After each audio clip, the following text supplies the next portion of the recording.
आज का video number 3 है मैट्रिक्स चैप्टर का। तो आज के लेक्चर्स में हम लोग पढ़ेंगे operations on matrices. Operations on matrices का मतलब क्या हुआ? ऑपरेशन से यहाँ ऑपरेट वर्ड से बना हुआ है और मैथमेटिक्स में जो ऑपरेशंस है there are 4 basic operations. 4 basic operations होते हैं। Number 1 plus minus multiplication and division. There are 4 basic operations in mathematics, plus minus multiplication and division.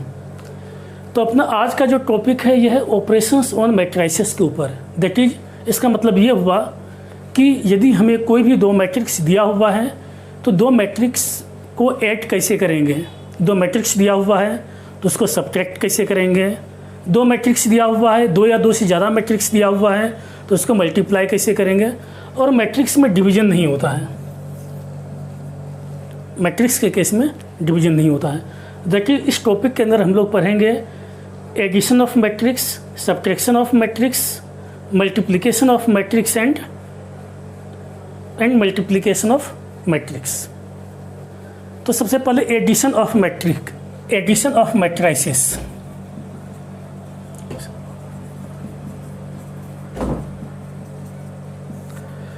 Addition of matrices का मतलब क्या हुआ? 2 मैट्रिक्स का एडिशन। तो पहली बात तो यहाँ ये है कि किसी भी 2 मैट्रिक्स का एडिशन तभी कर सकते हैं जब दोनों मैट्रिक्स सेम ऑर्डर का है। फॉर एग्जांपल, मान लेते हैं एक मैट्रिक्स इक्वल टू 2 3 4 1 2 3 ये दिया हुआ है, और मैट्रिक्स बी इक्वल टू 1 3 6 0 1 5। हमें 2 मैट्रिक्स दिया हुआ है और इन दोनों मैट्रिक्स को ऐड करना है। तो हमेशा ध्यान रखिए कि 2 मैट्रिक्स को तभी ऐड कर सकते हैं, एडिशन तभी कर सकते हैं जब दोनों का ऑर्डर सेम हो, ऑर्डर इक्वल हो। तो यह जो मैट्रिक्स है, इस मैट्रिक्स का ऑर्डर क्या है? ये 2/3 ऑर्डर का है। और मैट्रिक्स बी, इस मैट्रिक्स का भी ऑर्डर 2/3 है। ऑर्डर के बारे में हम लोग लेक्चर 1 और लेक्चर 2 में काफ़ी डिटेल से स्टडी किए हैं। तो 2 मैट्रिक्स का एडिशन कब कर सकते हैं? जब दोनों का ऑर्डर सेम है।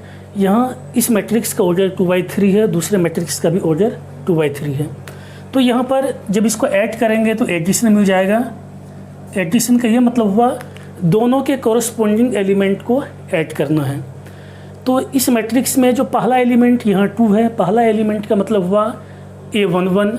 इसमें फर्स्ट एलिमेंट का यहाँ 1 है, यह भी 1 1 है, तो इसका एडिशन हो जाएगा ये 2 + 1।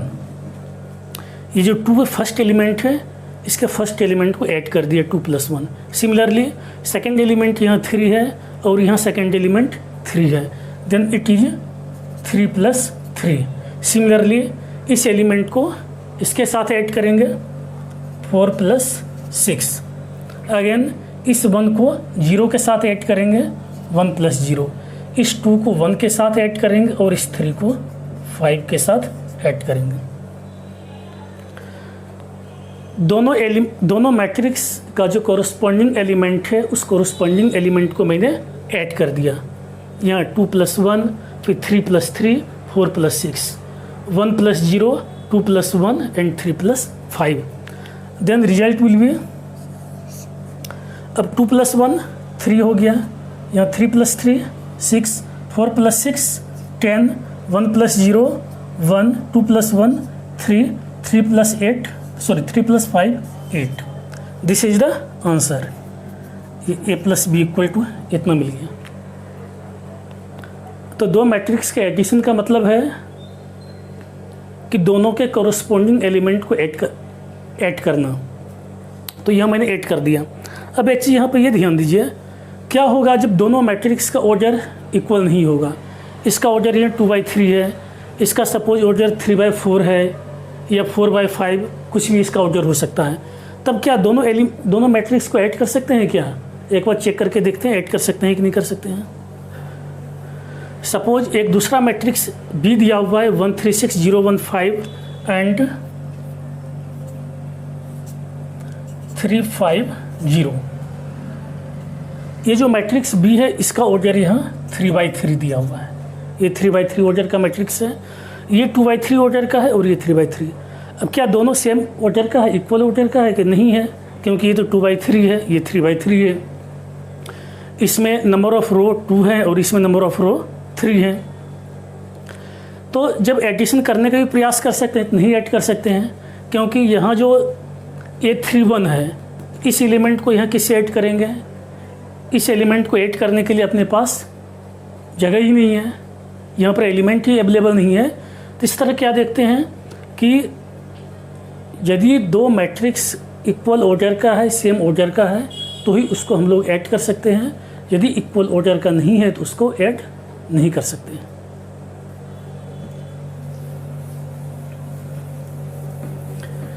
एक दूसरा एग्जांपल लेते हैं। एक मैट्रिक्स दिया हुआ है 1 0 5 3 2 6 1 3 2 एंड मैट्रिक्स बी इज 1 5 6 0 0 1 0 3 0।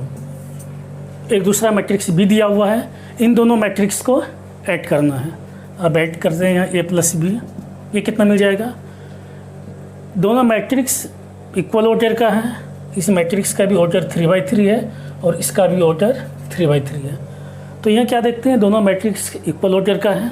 अब ऐड करते हैं 1 + 1, यहाँ 1 + 1 होगा, ये 0 को 5 से ऐड करेंगे, 0 + 5, इस 5 को 6 से ऐड करेंगे, 5 + 6, इस 3 को 0 से ऐड करेंगे, 3 + 0, ये 2 + 0, यहाँ 6 है और यहाँ 1 है, 6 + 1, इस 1 को 0 के साथ, 1 + 0, इस 3 को 3 के साथ एंड इस 2 को 0 के साथ। यहाँ मैंने लिख दिया। अब इसको सिंप्लीफाई कर देते हैं। After simplification we have 1 + 1 2, 0 + 5 5, 5 + 6 11, 3 + 0 3, 2 + 0 2, 6 + 1 7, 1 + 0 1, 3 + 3 6, 2 + 0 2। ये दिस इज द आंसर। तो यहाँ पर दोनों मैट्रिक्स के एडिशन क्या मिल गया? A + B = this. इस तरह से हमें कोई भी दो मैट्रिक्स दिया हुआ है उसको ऐड कर सकते हैं, एडिशन फाइंड कर सकते हैं। अब इसके बाद multiplication of matrix bye scalar. Multiplication of matrix that is किसी भी मैट्रिक्स का मल्टीप्लिकेशन क्या होगा, किसके साथ? Bye scalar. स्केलर का मतलब क्या हुआ? स्केलर का मतलब हुआ 2 3 4 5 -1 -2 3 etcetera.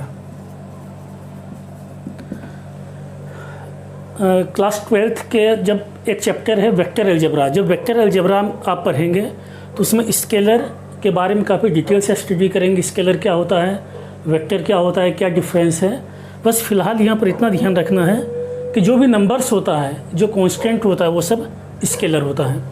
For example 2 3 -1 5 K A B C etcetera, जो भी कांस्टेंट होता है उसको स्केलर बोलते हैं। तो अपना ये टॉपिक जो है multiplication of matrix bye scalar, इसका मतलब ये हुआ हमें यदि कोई भी मैट्रिक्स दिया हुआ है तो उस मैट्रिक्स में जब किसी स्केलर से मल्टीप्लाई करते हैं तो क्या होता है, हमें किस तरह का मैट्रिक्स मिलता है, ये समझना है। तो मान लेते हैं कि एक मैट्रिक्स दिया हुआ है इक्वल टू 1 2 0 3 5 6 0 0 1। मान लेते हैं कि एक मैट्रिक्स ए दिया हुआ है एंड के बी द कांस्टेंट, के बी द कांस्टेंट। कांस्टेंट भी लिख सकते हैं या स्केलर भी लिख सकते हैं।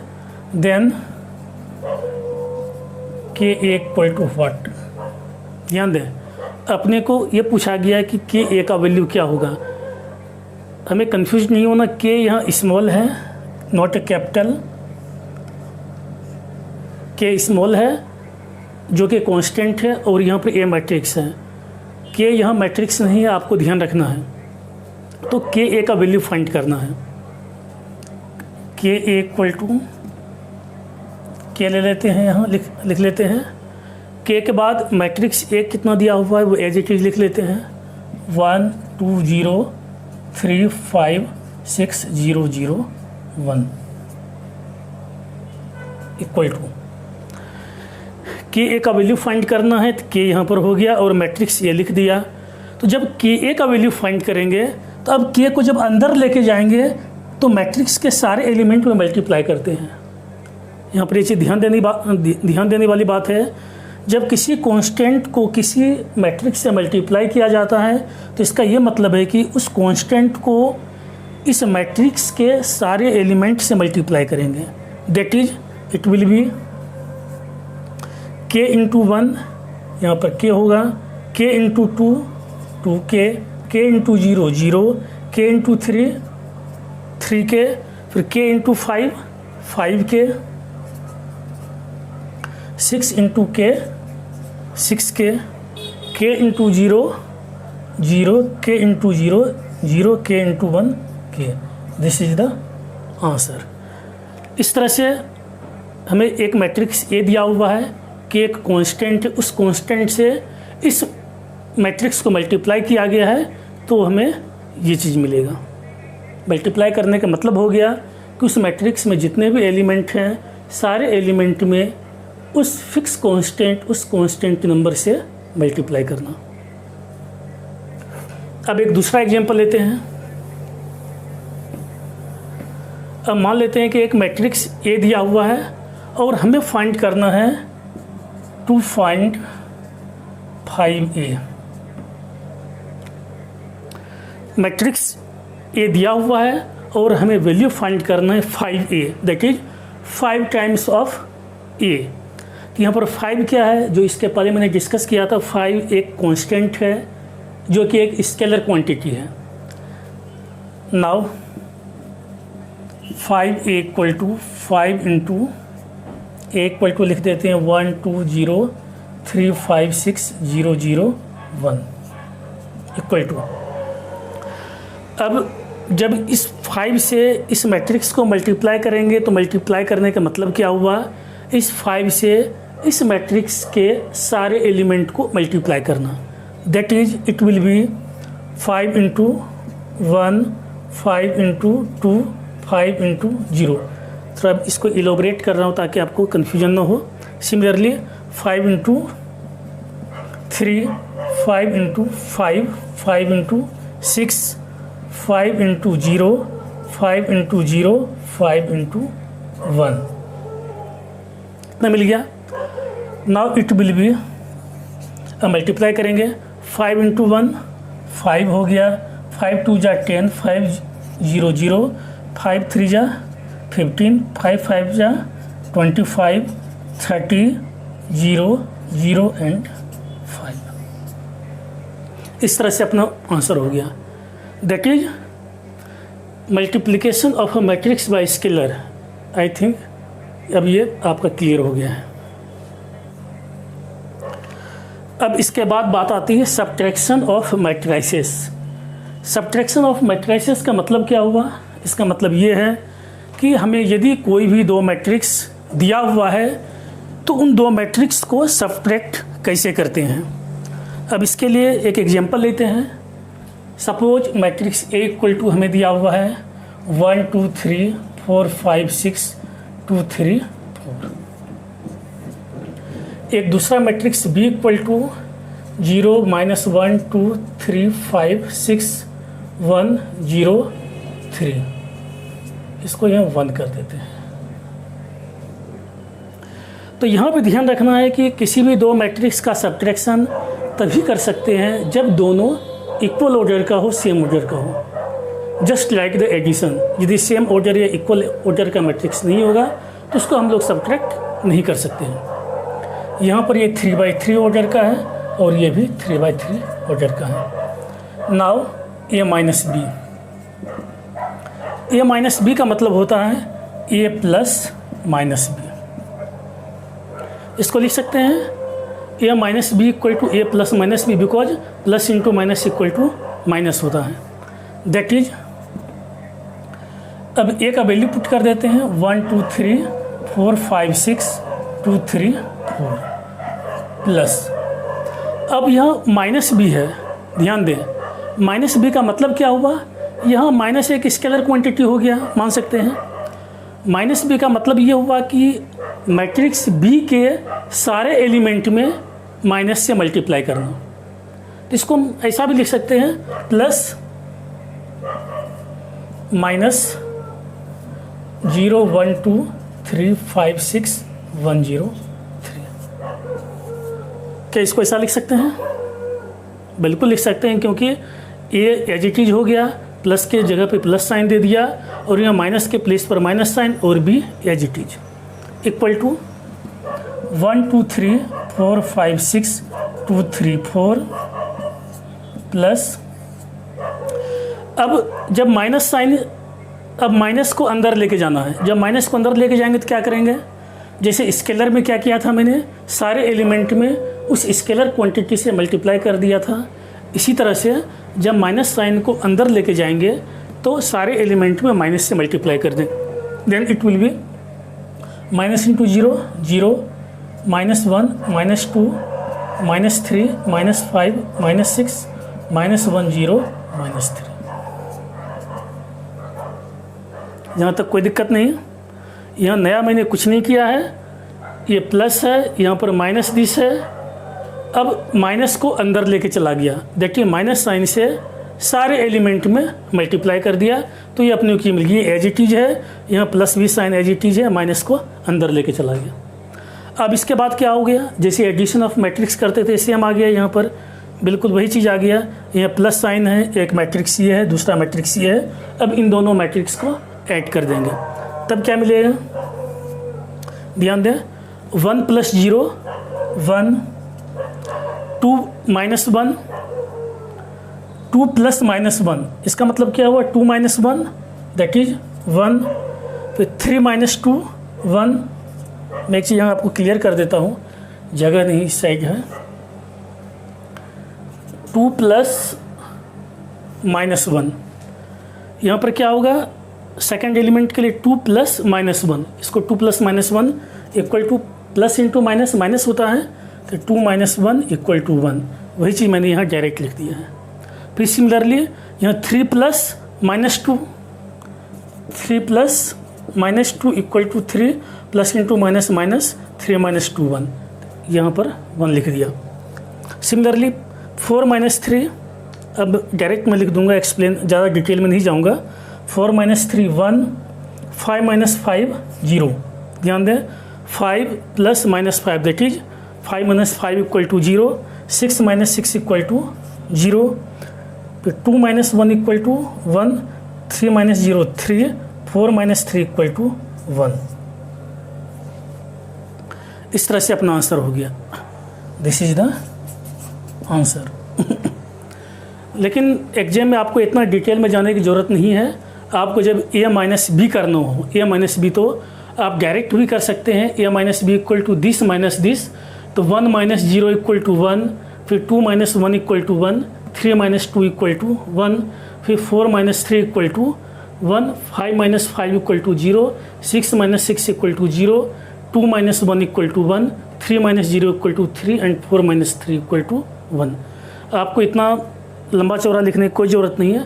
a - b में आप डायरेक्ट भी लिख सकते हैं और आपको पूरे मार्क्स मिलेगा। लेकिन आपकी जो NCERT की बुक है, NCERT की बुक में a - b को इसी तरह से समझाया गया है। अब इसके बाद बात आती है प्रॉपर्टी ऑफ मैट्रिक्स एडिशन।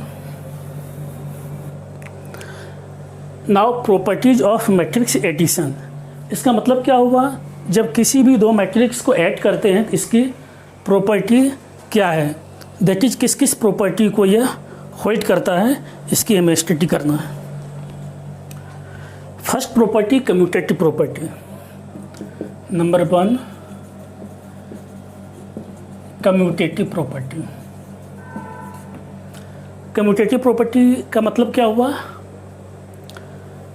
यदि कोई भी दो मैट्रिक्स लेते हैं तो वह कम्यूटेटिव प्रॉपर्टी को होल्ड करता है, that is a + b equal to b + a। इसका मतलब यह हुआ कि यदि कोई भी दो मैट्रिक्स को लेते हैं तो ए प्लस बी लिखे हैं चाहे बी प्लस ए लिखें, बात एक ही है। जैसे कि हम लोग नंबर, किसी भी नंबर को लेते हैं 2 + 3, इसको क्या लिख सकते हैं 3 + 2 भी लिख सकते हैं, 2 + 3 5 है, 3 + 2 भी 5 है। इन the same way a + b = b minus sorry a + b = b + a। This is called the commutative property of matrix. Number second, associative property.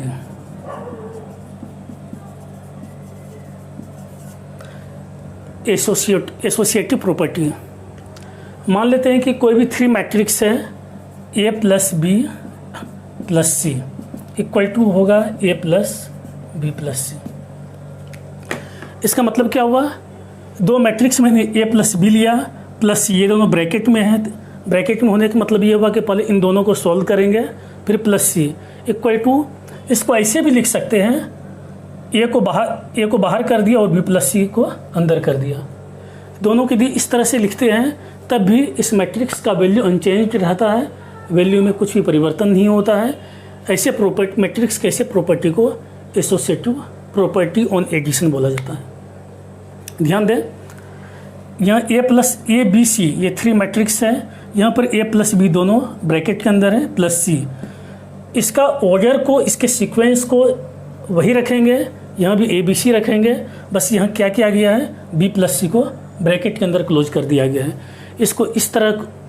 इसको इस तरीके से भी लिख सकते हैं, इसी को associative property of matrix addition बोला जाता है। नंबर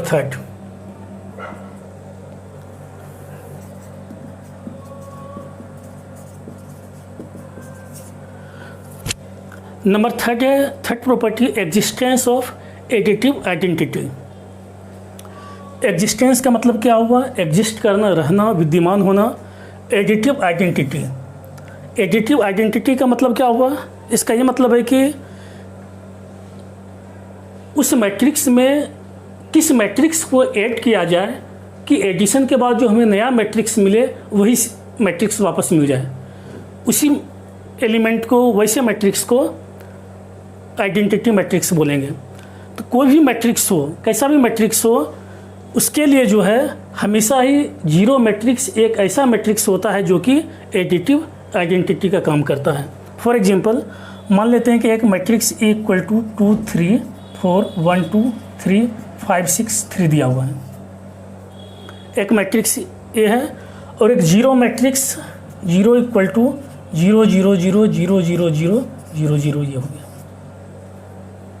तो यहाँ पर क्या देखते हैं, किसी भी मैट्रिक्स में जब जीरो मैट्रिक्स को ऐड करेंगे, किसी भी मैट्रिक्स में जब जीरो मैट्रिक्स को ऐड करेंगे तो हमें रिजल्ट क्या मिलेगा, वापस वही मैट्रिक्स मिलेगा, दैट इज a + 0 = a। यहाँ जीरो दैट इज वो जीरो नहीं है, जीरो मतलब जीरो मैट्रिक्स है, ए और जीरो दोनों मैट्रिक्स है। ये यहाँ मैट्रिक्स हो गया, ये जीरो मैट्रिक्स है। किसी भी मैट्रिक्स में जब जीरो मैट्रिक्स को ऐड करते हैं तो रिजल्ट हमें वही मैट्रिक्स मिलता है। अब ऐड करके भी देख लें, 2 3 4 1 2 3 5 6 3 है, यहाँ 0 0 0 0 0 0 0 0 1 है, दोनों को ऐड करते हैं, 2 + 0 क्या होगा, वापस 2 मिलेगा, 3 + 0 वापस 3 मिलेगा, 4 + 0 वापस 4 मिलेगा, 1 + 0 वापस 1 मिलेगा, 2 + 0 अगेन 2, 3 + 0 3। इस तरह से इस मैट्रिक्स में किसी भी जीरो मैट्रिक्स को जब ऐड करते हैं तो रिजल्ट हमेशा ही वही मैट्रिक्स मिलता है, सेम मैट्रिक्स मिलता है। उसी को बोलते हैं एग्जिस्टेंस ऑफ एडिटिव आइडेंटिटी। तो एडिटिव आइडेंटिटी का मतलब यहाँ पर यह हो गया कि एक ऐसा मैट्रिक्स जो कि उस मैट्रिक्स में ऐड करेंगे तो एडिशन के बाद अपने को वही मैट्रिक्स मिलेगा, और वो मैट्रिक्स क्या होता है, वह एक जीरो मैट्रिक्स होता है। दैट इज जीरो मैट्रिक्स को एडिटिव आइडेंटिटी भी बोला जाता है। इसके बाद यहाँ पर थ्योरी को देख करके घबराने की ज़रूरत नहीं है। हो सकता है कि आपको थ्योरी समझने में थोड़ा सा अटपटा लगे, अजीब सा लगे, लेकिन जब क्वेश्चन सॉल्व करवाऊँगा ना तो पूरा एक एक चीज़ आपका क्लियर हो जाएगा, कहीं भी कन्फ्यूजन नहीं रहेगा। Everything will be crystal clear. Now existence of additive inverse. तो एडिटिव इनवर्स का मतलब क्या हो गया, पहले इसका मतलब समझते हैं कि what does mean of additive inverse. Additive inverse किसी भी मैट्रिक्स के एडिटिव इन्वर्स का ये मतलब होता है कि किसी भी मैट्रिक्स के लिए कोई एक ऐसा मैट्रिक्स एग्जिस्ट करना ताकि दोनों का जो एडिशन हो वो एक जीरो मैट्रिक्स आ जाए। तो मान लेते हैं कि कोई मैट्रिक्स ए है, तो existence of additive inverse, additive inverse का मतलब ये हुआ कि प्रत्येक matrix, for every matrix there exist a matrix b, प्रत्येक मैट्रिक्स ए के लिए हमेशा ही एक ऐसा मैट्रिक्स जरूर अवेलेबल होता है जिसके लिए कि ए प्लस बी इक्वल टू ये जीरो हो, जीरो मैट्रिक्स हो। इसी को बोलते हैं। और यहाँ जो बी होगा, b is called additive inverse. अब इसको थोड़ा सा मैं सिंपली बताता हूँ एडिटिव इन्वर्स का मतलब। जैसे 5 है, 5 मैंने एक नंबर ले लिया, हमें ये पूछा जाए कि 5 का एडिटिव इन्वर्स क्या होगा। 5 का एडिटिव इन्वर्स होता है -5। क्यों होता है? क्योंकि जब इन दोनों को ऐड करते हैं, सम करते हैं, तो इसका रिजल्ट 0 मिलता है। ठीक इसी तरह से यदि हमें कोई मैट्रिक्स ए दिया हुआ है, हमें ये पूछा जाए कि ए का एडिटिव इन्वर्स क्या होगा, तो ए का एडिटिव इन्वर्स होता है माइनस ए। ए का एडिटिव इन्वर्स क्या होता है? -a, क्योंकि जब ए को -a में ऐड करेंगे तो उसका रिजल्ट क्या होगा? वह एक जीरो मैट्रिक्स होगा।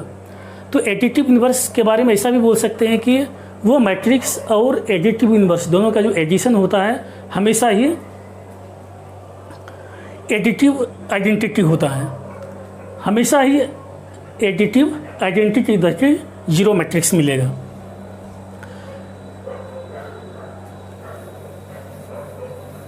अब एडिशन ऑफ मैट्रिसेस हो गया, सब्ट्रैक्शन ऑफ मैट्रिसेस हो गया, multiplication by the scalar quantity to the matrix, ये भी अपना हो गया।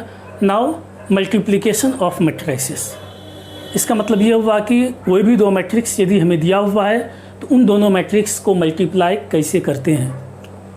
मान लेते हैं कि एक मैट्रिक्स ए दिया हुआ है, 1 2 3 3 4 6, एक मैट्रिक्स ए दिया हुआ है, और दूसरा मैट्रिक्स और इसका ऑर्डर है 2/3, एक दूसरा मैट्रिक्स 3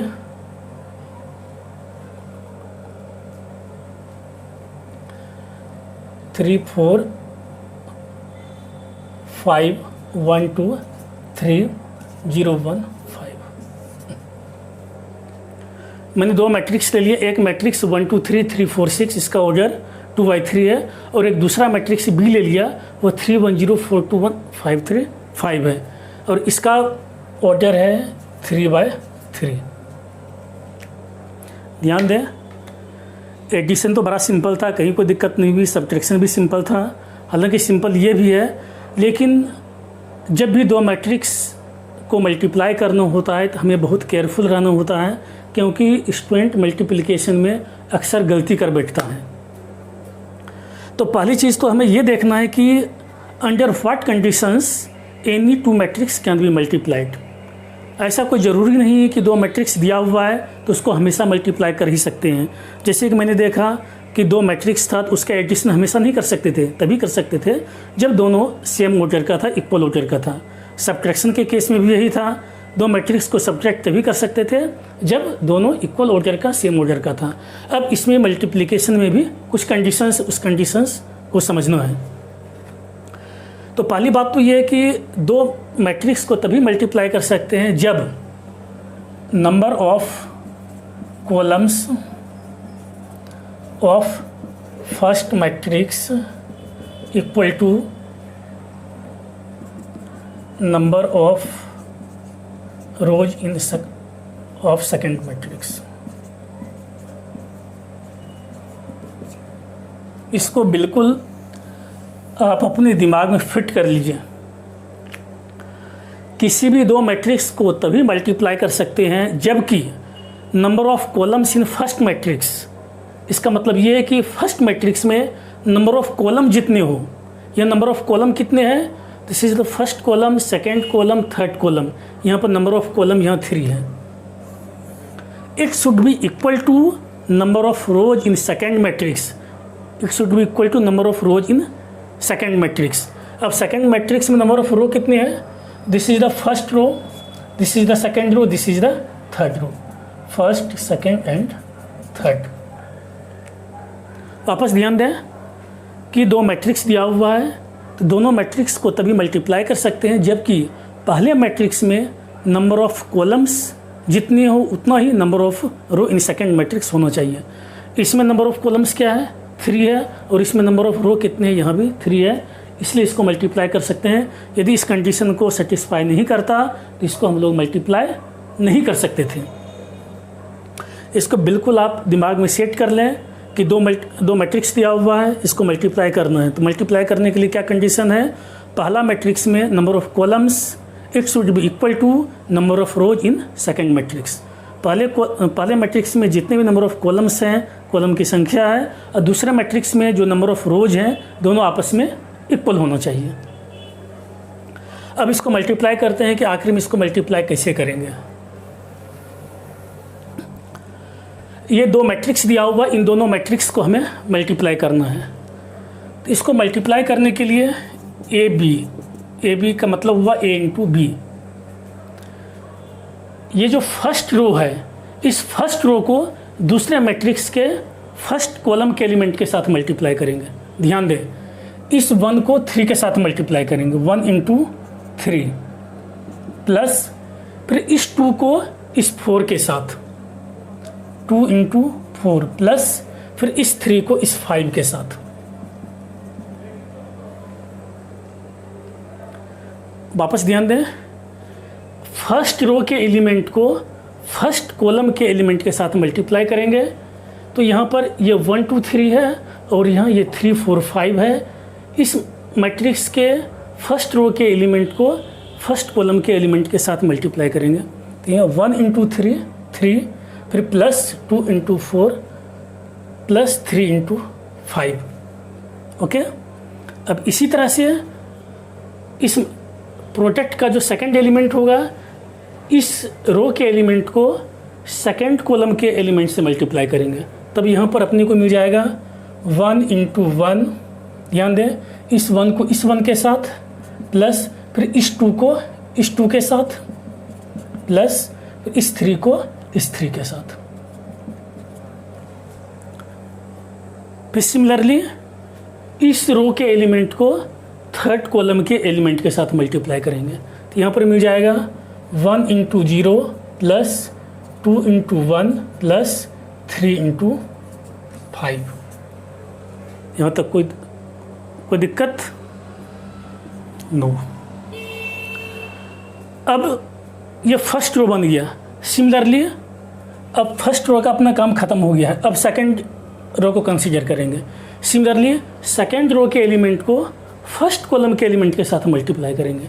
तब यहाँ पर मिल जाएगा 3 इंटू 3। ध्यान दें, इस 3 को इस 3 के साथ मल्टीप्लाई किया, फिर प्लस इस 4 को इस 4 के साथ, प्लस इस 6 को इस 5 के साथ। फिर सिमिलरली इस रो के एलिमेंट को अब सेकंड कॉलम के साथ मल्टीप्लाई करेंगे। तो ये मिल जाएगा 3 into 1, plus 4 into 2, plus 6 into 3, 6 into 3। फिर सिमिलरली सेकेंड रो के एलिमेंट को ये थर्ड कॉलम के एलिमेंट के साथ मल्टीप्लाई करेंगे। ये मिल जाएगा 3 into 0, plus 4 into 1, plus 6 into 5।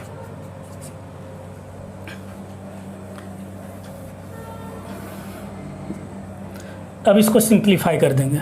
Equal to 1 into 3 3, 2 into 4 8, 5 into 3 15, 3 3 जा 9, 16 30, 1 इंटू 1 1, 2 2 जा 4, 3 3 जा 9, 3 1 जा 3, 8 18, 0 प्लस 2 प्लस 15, 0 प्लस 4 प्लस 30। अब इसको ऐड कर देंगे।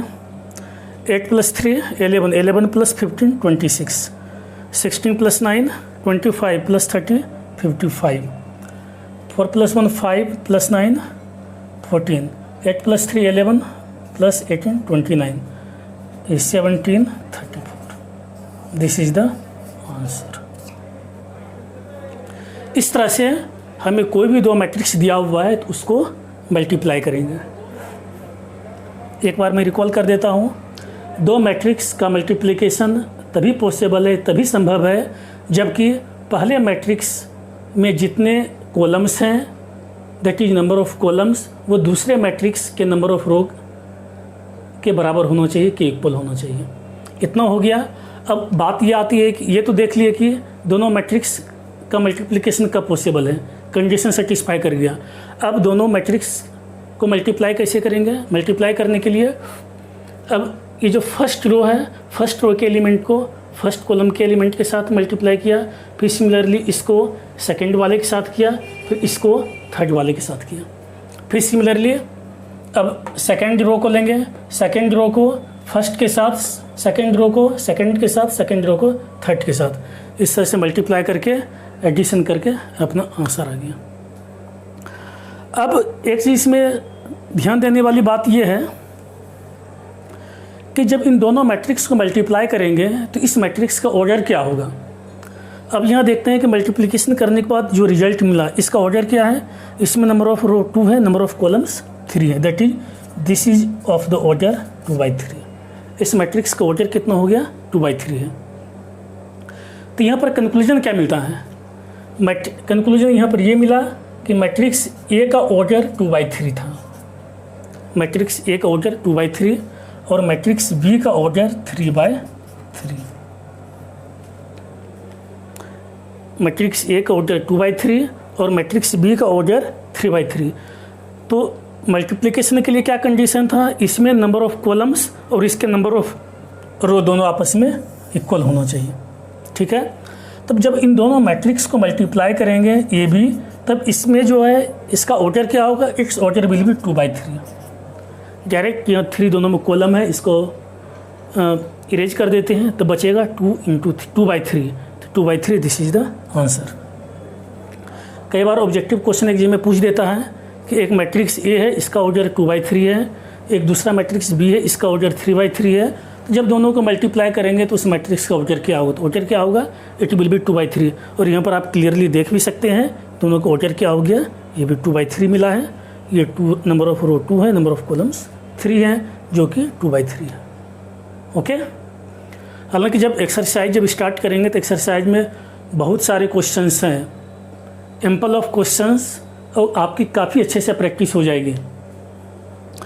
लेकिन मल्टीप्लिकेशन में आपको बहुत ही केयरफुल रहना है, क्योंकि स्टूडेंट देखता हूँ अक्सर मिस्टेक कर देता है, अक्सर गलती कर देता है। आपको इसकी प्रैक्टिस काफ़ी करना होगा। जब काफ़ी प्रैक्टिस करेंगे तभी आपके दिमाग में पूरा फिट होगा और फिर तब आपसे गलती नहीं होगी, नहीं तो फिर गलती होती रहेगी। अब बात आती है कि properties of multiplication of matrices. जैसे कि एडिशन, मैट्रिसेस का एडिशन मैंने किया था तो उस एडिशंस के कुछ प्रॉपर्टी थे। इन द सेम वे जब हम मैट्रिसेस को मल्टीप्लाई करते हैं, उसका प्रोडक्ट निकालते हैं, उसकी भी कुछ प्रॉपर्टी है। अपने को एक एक करके सारी प्रॉपर्टी पढ़ना है। नंबर फर्स्ट,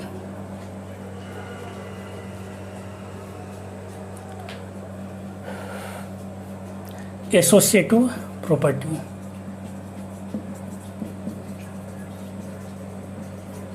एसोसिएटिव प्रॉपर्टी, इसके पहले कम्यूटेटिव प्रॉपर्टी के बारे में देखते हैं। जब हम लोग एडिशन की प्रॉपर्टी पढ़े थे तो उसमें मैंने क्या देखा था कि a + b = b + a होता था। इसको कम्यूटेटिव प्रॉपर्टी ऑफ एडिशन बोलते थे। This is the commutative property, a + b = b + a होता था। लेकिन मैट्रिक्स के मल्टीप्लिकेशन के केस में ab ≠ ba। ये हो भी सकता है, नहीं भी हो सकता है, कोई ज़रूरी नहीं है।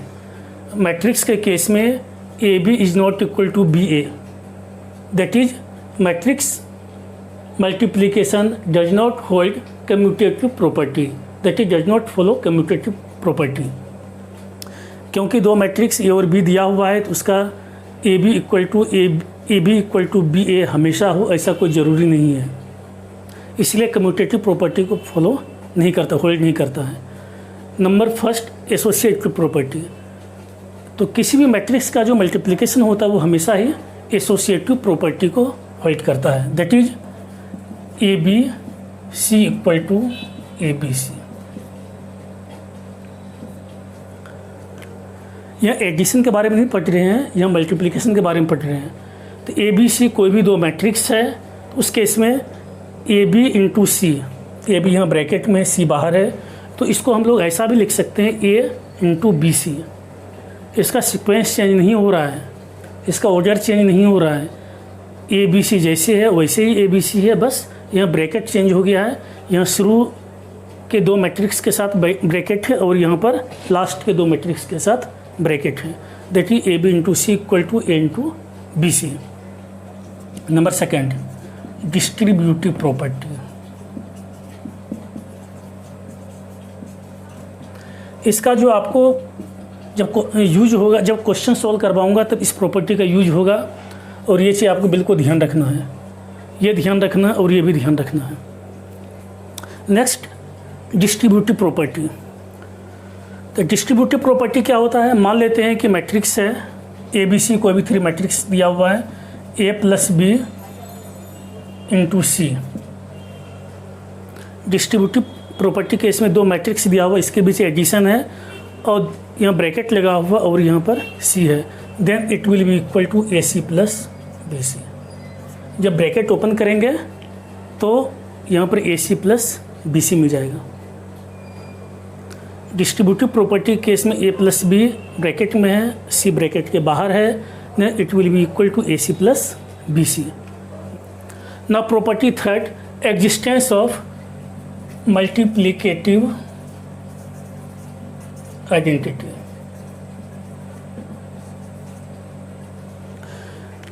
जैसे एडिशन के केस में क्या था, existence of additive identity. In the same way in case of multiplication we have existence of multiplicative identity. तो इसका मतलब क्या हुआ, इसका मतलब ये हुआ कि सपोज ये कोई मैट्रिक्स है, तो for every matrix A there exist the identity matrix. अब ये आइडेंटिटी मैट्रिक्स क्या होता है, एक बार मैं उसको रिमाइंड करा देता हूँ। आइडेंटिटी मैट्रिक्स, आइडेंटिटी मैट्रिक्स वैसे स्क्वायर मैट्रिक्स को बोला जाता है जिसका कि डायगोनल एलिमेंट 1 1 हो, दैट इज 1 0 0 0 1 0 0 0 1, इस तरह से। आइडेंटिटी मैट्रिक्स के लिए कंडीशन क्या है, number first, it should B square matrix. Number second, all the diagonal element should be 1। तो आइडेंटिटी मैट्रिक्स वैसे स्क्वायर मैट्रिक्स को बोला जाता है जिसके डायगोनल एलिमेंट 1 हो। तो मैं यह प्रॉपर्टी डिस्कस कर रहा हूँ, एग्जिस्टेंस ऑफ मल्टीप्लिकेटिव आइडेंटिटी। इसका मतलब यह हुआ कि कोई भी स्क्वायर मैट्रिक्स है, for every square matrix there exists the identity matrix for which I A equal to A I equal to A. कोई भी यदि स्क्वायर मैट्रिक्स दिया हुआ है तो for every square matrix there exists the identity matrix such that I A equal to A I equal to A. बस इतना ध्यान रखें कि जो भी स्क्वायर मैट्रिक्स है, प्रत्येक स्क्वायर मैट्रिक्स के लिए एक आइडेंटिटी मैट्रिक्स एग्जिस्ट करता है जिसके लिए कि आई ए इक्वल टू ए आई के लिए ए। तो आज के लेक्चर में एक्सरसाइज 3.2 का पूरी थ्योरी मैंने क्लियर कर दिया है, समझा दिया है। 3.2 में एक्सरसाइज 3.2 का पूरा थ्योरी मैंने डिस्कस कर दिया है। अब नेक्स्ट लेक्चर में इसका हम लोग क्वेश्चन सॉल्व करेंगे। इस लेक्चर को समझने में यदि कहीं किसी को दिक्कत है, कहीं किसी को कन्फ्यूजन है, तो कमेंट बॉक्स में आप डेफिनेटली लिखें और मैं प्रयास करूंगा कि जल्दी से जल्दी उसका आपको रिप्लाई दे सकूँ। Thank you.